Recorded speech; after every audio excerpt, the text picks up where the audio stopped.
Dikumpulinnya tanggal ya 1. Dikumpulin tanggal 1 Mei. Nanti di tanggal 5 Mei udah mulai presentasi ya. Dikumpulin tanggal 1. Kalau untuk UTS dikumpulin tanggal 28 April. Itu di Selasa. Naon sih? Nanti tolong perhatikan juga ya aturan ininya, ketentuan pembuatan makalah katanya. Nanti pas tanggal 1 Mei itu yang diupload makalah sama PowerPoint. Enggak usah terus uasnya esai fenomena atau isu yang berkaitan dengan perpustakaan yang kita observasi. UTS-nya poster atau jadi UTS-nya poster kan pernah sih Bu di awal tadi disuruh bikin poster Nanti nggak tahu kalau jadi jeda apa. ya, ininya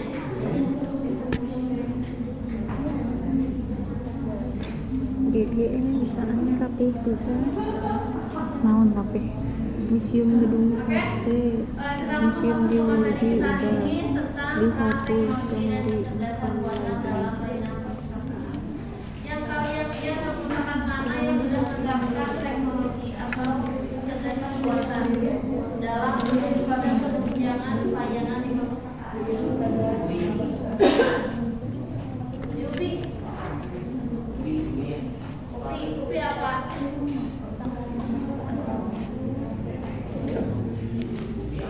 Upi apa? Teknologinya teknologi yang Ke atau? digunakan seperti apa?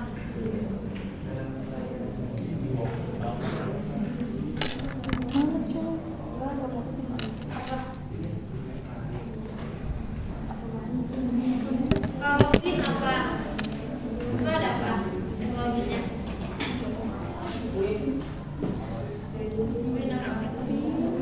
Itu mesin yang pengembalian dan pinjaman buku itu juga bagian teknologi yang untuk menunjang. Nah sekarang bukan Dropbox untuk pengembalian, satu lagi yang di atas yang pas kita mau pinjam buku. Kalau bukunya gimana namanya? Bukan Dropbox kan pengembalian. Yang buat kita mau pinjam buku kalau kita lagi yang bukunya disimpan di situ langsung membaca. Ya itu juga bagian dari teknologi kan. Kalau dulu kalau bukunya buku harus di scan barcode-nya ya. Kalau sekarang kan bukunya disimpan aja dia udah terbaca si informasi mengenai buku. nggak kepikiran kan perpustakaan Kalau Upi seperti apa? Teknologinya Andika apa?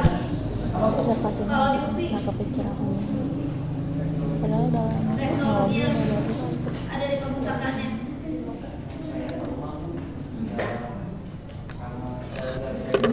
Ini tuh dia nyari tahu yang di kelas kita Iya itu. siapa Dropbox aja. kan nggak Udah punya ya? nulis belum? Dia punya Dropbox. Atau di PI? udah ada di situ Di sini di atas tapi nggak ada.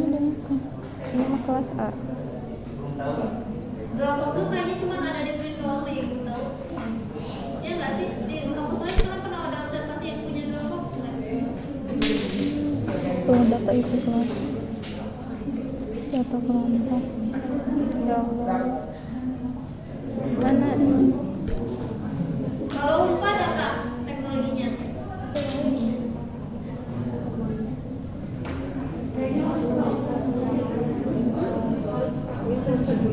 Ada 7 kelompok dan yang banyak. Enggak, maksudnya kan kalau kalian observasi gitu ya, yang kalian lihat teknologi apa aja sih yang udah digunakan di perpustakaan yang pernah kalian lihat?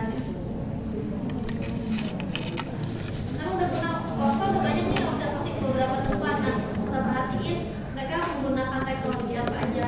Teknologi itu nggak harus pakai AI atau dan sebagainya, kayak perubahan itu juga bagian dari teknologi. Kayak tadi ya, yang pengembalian sama peminjaman itu juga bagian dari teknologi untuk proses penunjangan layanan di perpustakaan juga.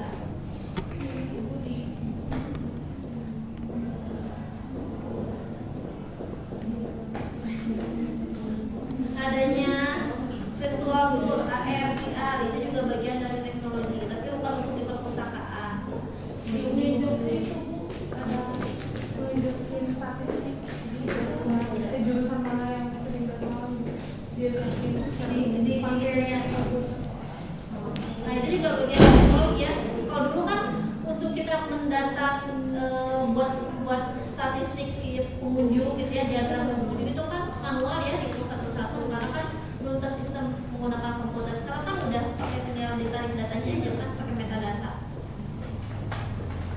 Nah, selain sebelum ke situ ya, ada evolusi teknologi perpustakaan digital. Nah, kalau dulu tuh perpustakaan tuh hanya fokus pada yang tercetak aja ya. Pada tahun ini Project Gutenberg repository teks di digital awal. Nah, jadi kalau dulu tuh mungkin kita hanya fokus pada yang teks. Kemudian di 90 sampai 2000 kita berubah mulai dari digital. Digital itu bentuknya PDF, ada yang DVD gitu ya kan. Dulu kan sebelum adanya kaset kan ada DVD dulu ya, yang kayak tip. Nah, kemudian tip berubah lagi jadi DVD, kaset dan sebagainya. Nah, terus kan dari PDF dan sebagainya itu kan hanya bisa diakses di komputer aja ya. Kemudian ada cloud storage kayak G-Drive, cloud storage. Oh, di situ lah tadi. Ini kalau di situ jadi nanti kadang suka ada yang potong-potong. Nah, kalau sekarang kita udah ada AI sama semantic web. Nah, kalau semantic web itu kan sekarang udah banyak ya perpustakaan yang punya website sendiri. Website-nya pun kayak macam-macam disesuaikan dengan kayak kebutuhan perpustakaan tersebut. Ada nggak universitas dia punya dia nggak punya website perpustakaan? Ada nggak perusahaan universitas yang tidak punya website perpustakaan? Perpustakaan mana? Perpustakaan. Ini perpustakaan tapi nggak punya website untuk perpustakaan kayak kan Win punya website perpustakaannya kan? Ada. Bukan ada. ITB apa? Ada perpustakaan yang nggak punya website? Ada nggak? Semuanya kayak punya universitas, kalau universitas udah pasti pada punya SMA. Kalau universitas mereka pasti pada punya. Terus yang kalian perhatikan setiap website universitas perpustakaan universitas sama-sama enggak? Beda kan? Beda. Mereka punya tampilan masing-masing, punya ciri khas disesuaikan dengan kebutuhan mereka juga. Nah, kalau dulu tuh sebelum pandemi ya, sebelum pandemi itu kita tuh hanya punya kayak cloud storage kayak kan hasil skripsi itu disimpan di komputer kalau nggak di G-Drive. Belum ada website sendiri. Karena kemarin pas pandemi semua tuh nggak bisa mengakses kemana-mana ya, maka mulai banyak layanan yang sifatnya digital. Adanya konsultasi yang lewat digital ya, layanan referensi yang lewat entah itu email atau cara langsung dan sebagainya. Nah, terus kemudian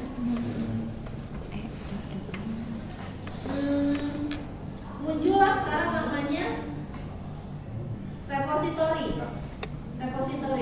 Kalau dulu nggak, sebelum pandemi nggak semua perpustakaan punya repository. Repository sama website beda. Kalau website itu hanya webnya aja. Repository itu tempat penyimpanan data-data di situ. Nah, kalau storage itu kayak G-Drive, beda ya. Repository itu di web, tapi kita bisa mengakses informasi di situ.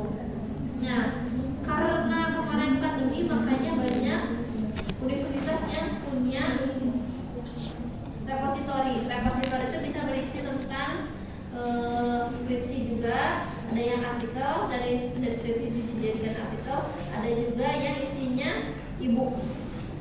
Ini perubahan teknologi. Jadi sebenarnya secara nggak langsung tuh perpustakaan itu berubah ya. Jadi yang ibu bahasin itu nggak cuma layanan secara langsung aja gitu, tapi proses di perpustakaan itu kan bagian layanan juga. Nah, implementasi pada layanan teknisnya, kita ke layanan teknisnya. Sebenarnya ini otomasi katalogisasi. Kalau dulu tuh sebelum adanya beberapa aplikasi kita menggunakan klasifikasi atau katalogisasi pasti manual ya gitu. Untuk klasifikasi aja dulu mungkin kita hanya melihat lewat buku jari-jarian nomor klasifikasi. Sekarang kita dengan mengentrikan judul buku atau temanya aja udah keluar ya nomor klasifikasinya. Sehingga itu akan mempercepat kita dalam proses otomasi katalogan pendataan. Organisasi tulisan juga dan sebagainya. Jadi sebenarnya dengan adanya teknologi kita mudah gitu untuk mempercepat. Kalau dulu kan harus dibuka satu kali.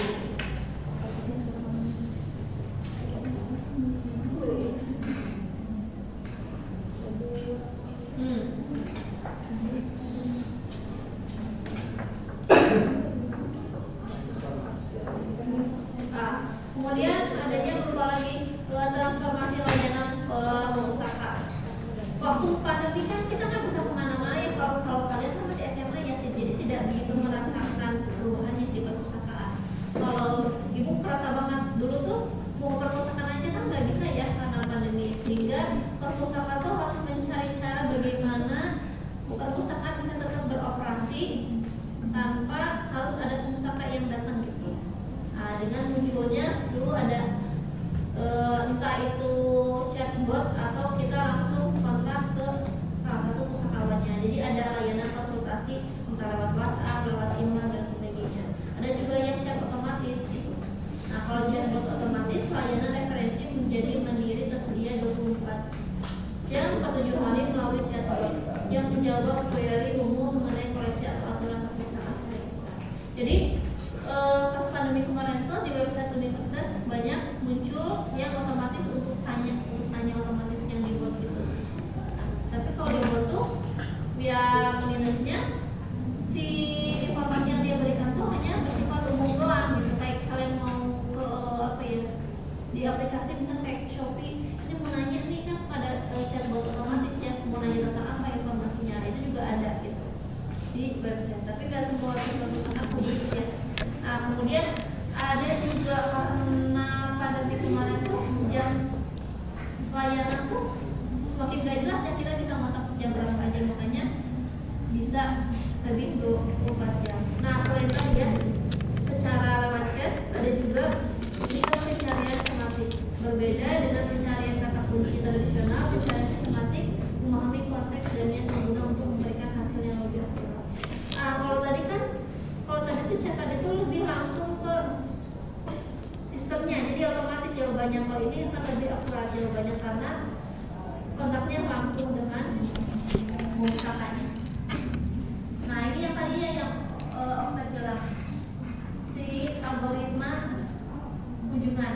Ada juga sistem rekomendasi algoritma menganalisis perilaku dan riwayat peminjaman untuk menyarankan buku yang relevan bagi setiap individu. Nah, gunanya tadi algoritma tadi kunjungan untuk apa yang dipinjam itu untuk membantu merekomendasikan. Karena udah banyak aplikasi-aplikasi AI yang digunakan gitu untuk membaca algoritma tersebut. Karena kalau dihitung sendiri tuh manualnya repot. Nah,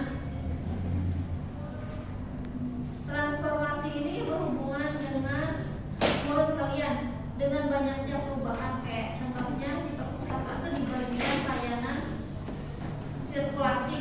Di layanan sirkulasi dengan adanya sistem kayak komputer atau itu yang bisa mau minjem langsung ke situ, mengembalikan langsung, apakah perlu ada pustakawan di bagian layanan sirkulasi? Enggak perlu ada.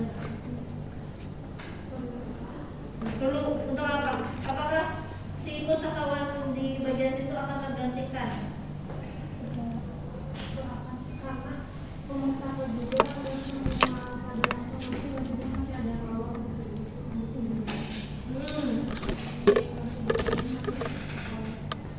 Jadi kalau dengan adanya perubahan teknologi ini, kalian rasa pustakawan masih perlu nggak ada di perpustakaan, atau perpustakaan perlu ada perpustakaan secara fisik, atau udah cukup dengan virtual semuanya bisa dari?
SDM-nya mumpuni ya. SDM yang mumpuni kita bisa, ada yang pernah dengar istilah ini enggak? Knowledge worker.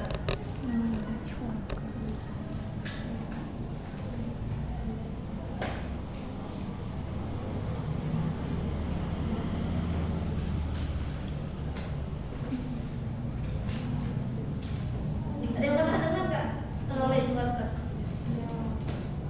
Enggak ya? Enggak. Nah, jadi sebenarnya pustakawan juga bagian harus bisa berperan sebagai knowledge worker, yaitu pekerja pengetahuan kayak tadi ya.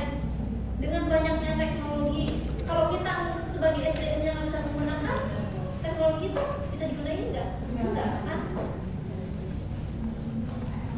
Nah, yang dimaksud knowledge worker di sini tuh dalam kesehariannya tugas mereka adalah memberikan informasi atau jasa penelusuran informasi yang dapat menjadi pengetahuan bagi pengunjungnya. Kalau kalian melihat di sini kata memberikan informasi atau jasa penelusuran informasi, dia ditempatin di bagian apa? Di bagian layanan referensi. Orang yang berperan sebagai knowledge worker ini dia ditempatkan di bagian layanan referensi, tapi layanan referensinya yang benar-benar menyediakan jasa layanan referensi ya. Kadang ada layanan referensi itu hanya menyediakan bukunya aja, terus kemudian pustakawannya yang menjaga buku layanan referensi, bukan betul-betul melayani konsultasi untuk menanyakan seputar referensi gitu ya. Nah, kalau ini posisinya dia benar-benar sebagai pustakawan di referensi ya, bukan hanya menunggu buku masuk yang kategori. Nah, pustakawan sebagai knowledge worker terlihat pada proses layanan di perpustakaan. Jika masih sebatas memberi buku, maka pustakawan belum dapat dikatakan sebagai pekerja informasi. Kalau hanya memberikan buku sama aja kayak di layanan sirkulasi kan, kita masih rekomendasi buku aja. Nah, sedangkan jika pustakawan masih sebatas memberi informasi yang tepat dan cepat, pustakawan tersebut belum dapat dikatakan sebagai pekerja pengetahuan. Jadi kita tuh yang bekerja di bagian layanan referensi itu bukan hanya memberikan rujukan informasi yang tepat dan cepat, tapi ada yang lebih penting apa selain tepat sama cepat?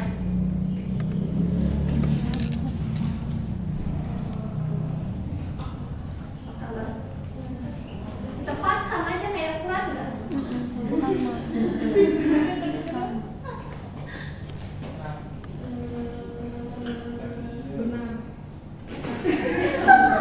Ya benar, kurang enak aja. Cuma beda katanya doang. Apa enggak? Ada yang lebih penting dari memberi rujukan tepat dan cepat.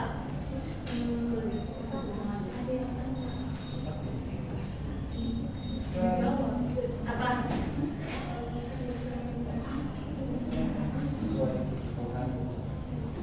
Sesuai dengan kebutuhan, sama aja kayak teman enggak? Iya.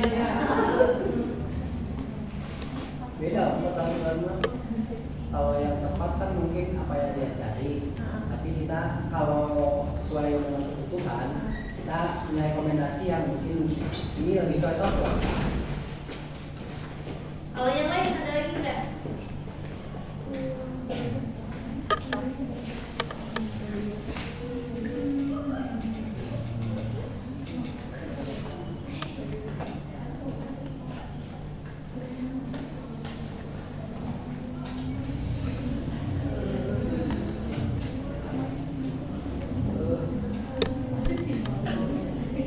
Jadi iya ya, Pak, jawabnya sih. Apa?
Pustakawan memberikan saran pilihan sumber informasi juga disarankan atas pengalaman yang dia miliki. Jadi sebenarnya si knowledge worker ini tuh di bagian kayak referensi dia bukan hanya memberikan informasinya aja, tapi cara mencari informasi ketika dia membutuhkan itu yang paling penting sebagai pekerja.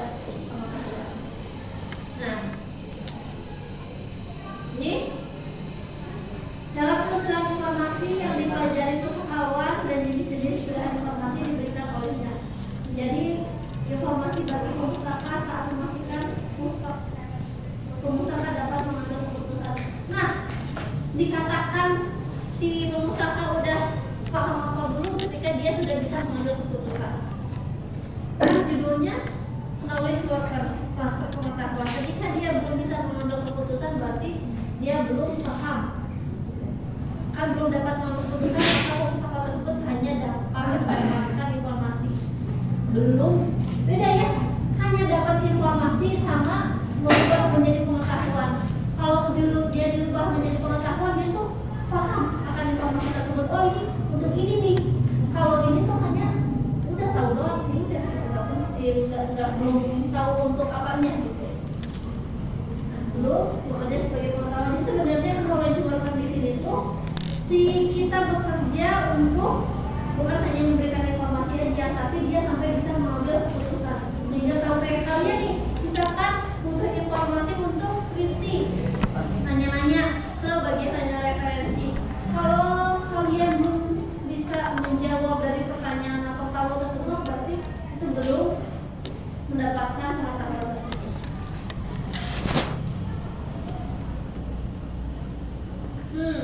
Pentingnya peran pustakawan sebagai pekerja pengetahuan. Tapi karena nggak semua sih yang kalian lihat perpustakaan mana, kan kemarin mata kuliah layanan referensi kan sama ibu ya, di layanan universitas mana yang layanan referensinya benar-benar optimal. Di mana? Kan ada layanan referensi itu hanya apa ya, menunggu buku referensi aja, bukan ada konsultasi. Di mana? Di PDN ada, bisa konsultasi ya.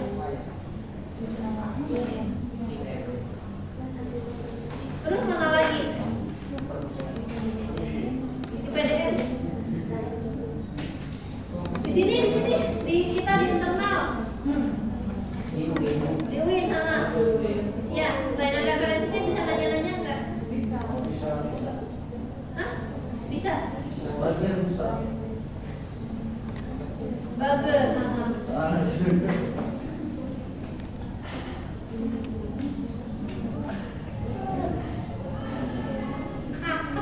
kenapa ini ya kayak tadi ya dikatakan ketika dia belum bisa mengambil keputusan, dia belum mendapatkan pengetahuan.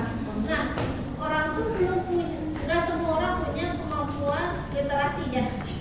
Oleh karena itu kita perlu di sini tuh sebagai mengasah si pustakawan yang bekerja sebagai knowledge worker tuh dia secara tidak langsung memberikan edukasi kepada pengusaha mengenai literasi informasi, bagaimana mereka mencari informasi, bagaimana mereka menentukan informasi yang mereka dapat tuh apa enggak, kemudian mereka bisa memastikan informasi yang didapat akan menjadi pengetahuan yang baru. Nah, contohnya ada ini nih. Karena cara mencari informasi sudah banyak di internet, jadi yang terjadi akan bisa cari. Nah, dengan adanya banyaknya tutorial, banyak informasi di internet, masyarakat seolah tidak membutuhkan pustakawan. Sudut pandang kalian seperti apa? Karena kan sekarang udah banyak informasi nih, entah itu tutorial atau apapun, sehingga masyarakat seolah-olah tidak membutuhkan pustakawan. Tapi selain itu, dengan kemudahan semua itu, informasi overload, pasokan informasinya terlalu banyak. Ah, sudut pandang kalian tuh pustakawan masih dibutuhkan nggak? Masih untuk apa? Untuk apa?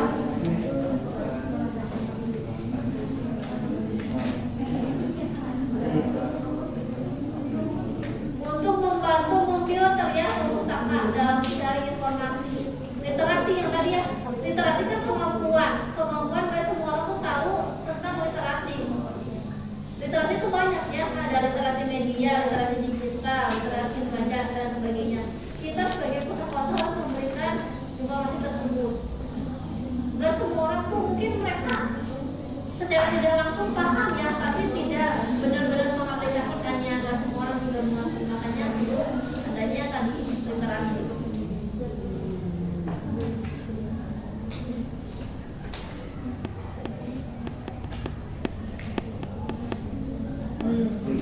Hal ini menjadi tanggung jawab pustakawan untuk mengubah informasi menjadi pengetahuan bagi pemustaka.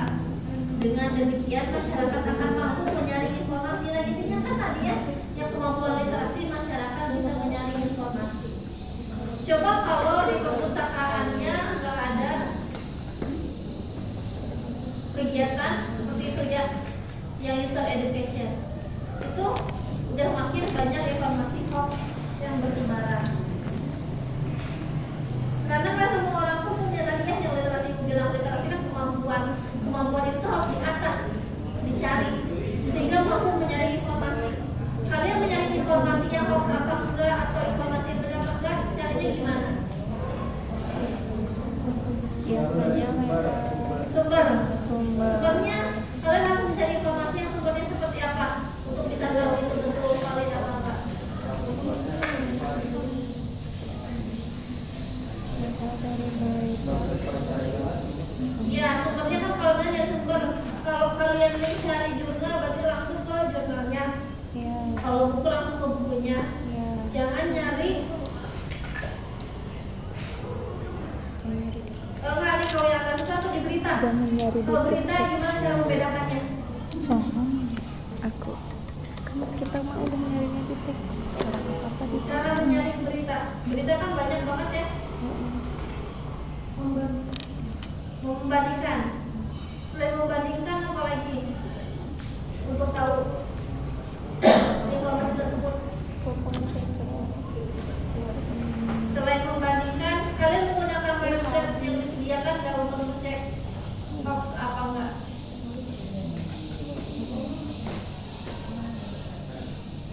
Waktu pandemi kan banyak banget ya berita-berita tentang kayak korban, berapa banyak, terus beberapa wilayah terpapar. Maka Kominfo itu mengeluarkan satu website untuk pengecekan informasi tersebut hoax apa enggak.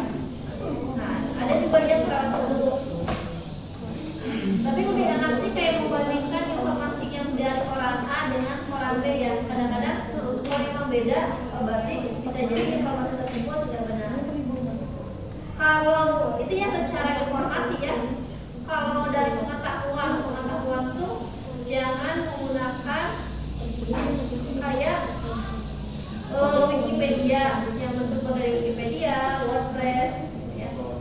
Kalau blog itu tuh kan semua orang bisa menulis ya, dan semua orang itu bisa jadi tulisannya ya udah asal ngambil copy-paste dan sebagainya. Nah, kemampuan masyarakat memilih dan menilai informasi juga disebut pengetahuan. Nah, kita sebagai tadi ya knowledge worker harus bisa memberikan edukasi atau pengetahuan kepada masyarakat bahwa informasi yang mereka terima atau yang itu yang mereka dapat valid apa enggak, kredibel apa enggak. Jangan hanya menunggu informasi, tapi harus bisa mengecek kebenaran informasi tersebut. Caranya ngecek dengan ke website atau membandingkan berita satu dengan yang lain. Nah, hal yang dapat dilakukan pustakawan. Si knowledge worker juga dia dibagi menjadi 3. Ada knowledge working, knowledge reader, dan knowledge worker. Nah, yang ada di perpustakaan yang mana? Poin berapa?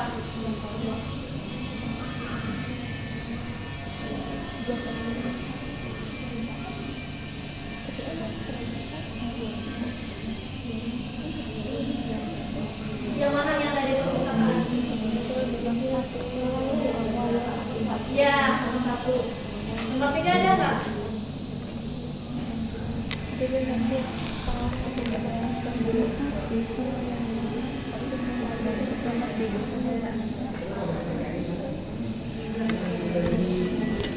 Ada yang kalau jalan-jalan referensi itu kebanyakan tuh hanya nomor 1 dan nomor 3 ya. Kalau untuk nomor 2 yang knowledge awareness itu lebih ke satu bagian divisi untuk literasi gitu ya.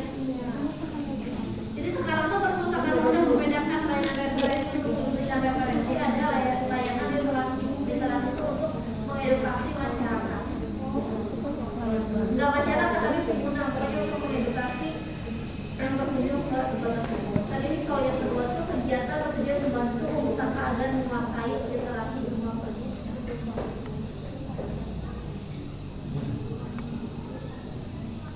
Seberapa penting literasi informasi menurut sudut pandang kalian? Yang ke-1 itu ada knowledge brokering, kedua knowledge readiness, ketiga knowledge promotion. Seberapa penting seseorang itu memiliki kemampuan literasi? Apakah semua orang harus punya kemampuan literasi? Iya, harusnya. Harus. Kenapa? Iya, biar Biar nggak nggak gampang tertipu. dibohongin. Dia nggak menggunakan satu informasi yang nggak valid.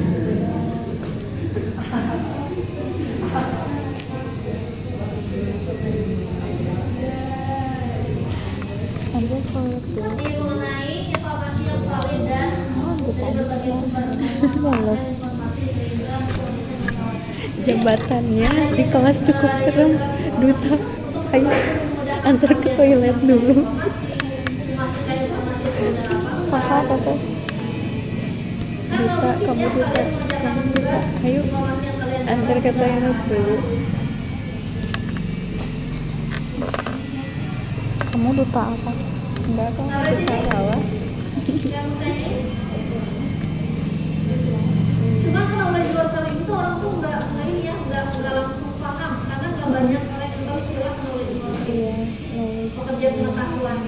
Orang tuh hanya fokus usahawan tuh memberikan layanan aja, mengolah informasi tapi tidak memberikan tadi pekerja pengetahuan. Kita tuh bisa tetap ada tuh karena itu memberikan informasi pengetahuan. Nah, apa? Dosen sama kamu termasuk memberi pengetahuan ya, tapi bukan istilahnya bukan knowledge worker yang ini.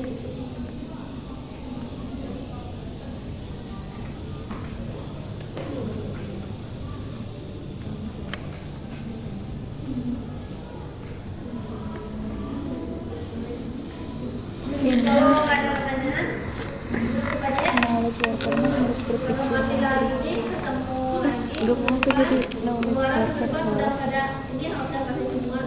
Pokoknya nanti setelah Biasanya ilmuwan, langsung insinyur. presentasi satu pertemuan satu kelompok. Kamu kelompok lima kan? Kalau untuk UTS, Aku kelompok terakhir